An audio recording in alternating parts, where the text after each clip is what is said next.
This is me talking to artist Sylvia Ziemann. How you been? Really good, Yeah. really good. Having left the job, which I really loved, I love teaching, now my attention isn't on answering emails for students and planning classes and all the things that keep you busy, busy, busy. And I think I'm better when I have fewer things that spread myself too thin, you know? Right. So now I can focus in the studio, and when I'm tired of that, I work in the garden. So being retired from like a regular job has been amazing. But now I see my studio practice as a full-time job. I go in every day. Okay. So I'm happy as a clam. And I'm calmer because I don't have the stress, right? So it's new for me. Right. Yeah. Yeah. Okay. Yeah. Let's back up a little bit to like where are you from? Like where'd you grow up? Like I grew up in Edmonton, and Edmonton, Alberta, in 1960. And my brother is 9 years older than me, and he was going to a high school that had an arts program. And they had commercial art and lots of art programs. It was a big school. And he would come home and he'd have all these art supplies. He lived in the basement. And that's really my first time that I fell in love with art, because he had art supplies everywhere and he was doing stuff and hanging it on the wall. And so when I went to school, then I took any art class I could.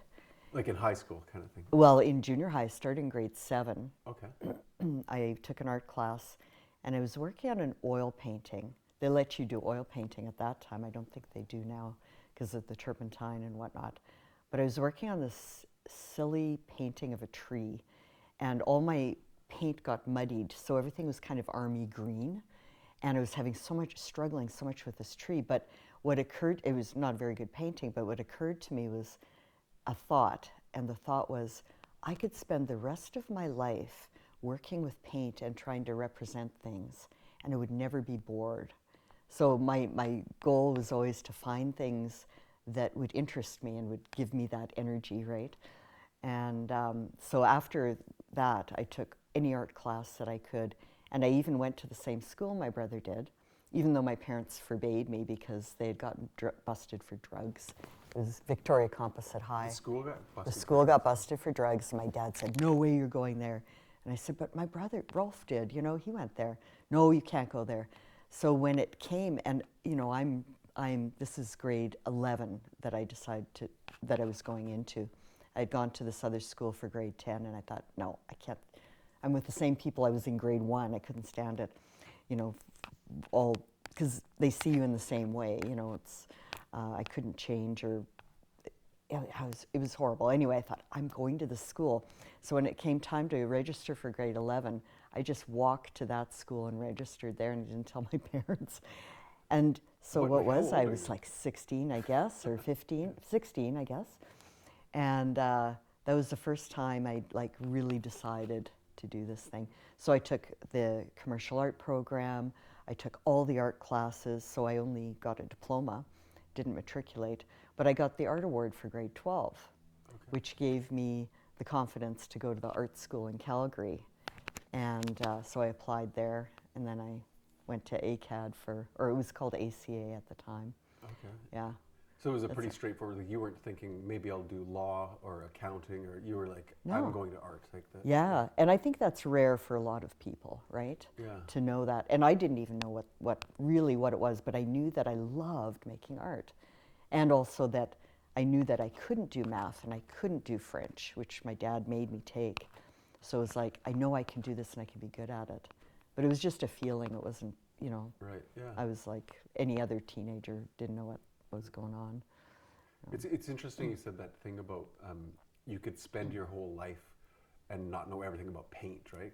Yeah. I kind of felt the same thing about filmmaking. Yeah.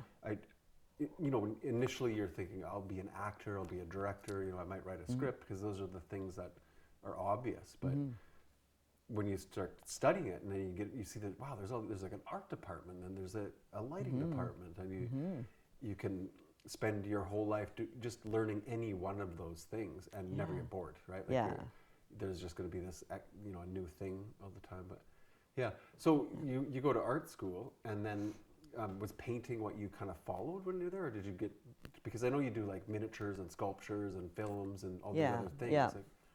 Like, I started with, well, the art program at ACA, I took all the introductory classes, you know, the design, drawing, art history, English, all that stuff.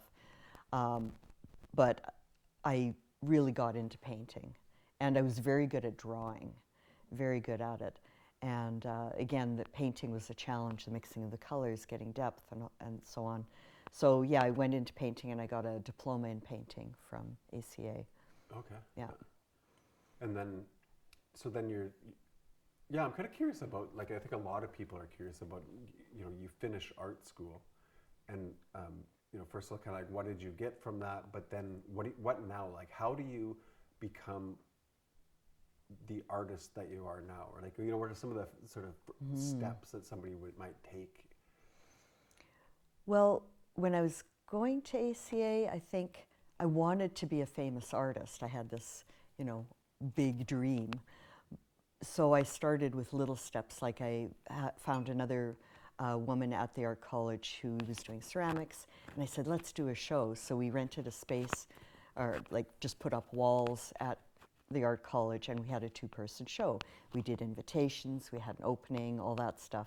So that was the start of it, and I thought, yeah, you know, because the opening's the fun part, because then everybody sees your work and you can talk about it, and you got to come up with a title and titles for the work. So, and build your own stretcher frames. I did that, stretch your own canvas. So I was already thinking of it as, I don't even think I was thinking, I was just doing it. I wanted to become a professional artist.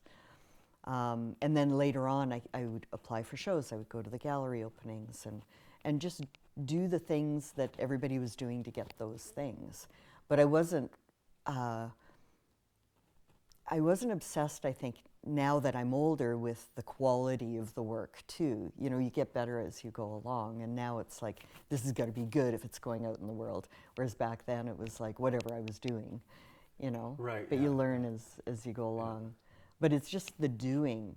And when you're not making stuff, then you can't see it. So for me, if I was to give a younger artist advice, I would say just keep making work, keep letting people look at it, and applying for opportunities. But it's the production. And people fall short, and I have too, during those times where I didn't make a lot of work. You have to keep making work, keep making it, even if it's good or not, because then you grow, right? And you're still in the game.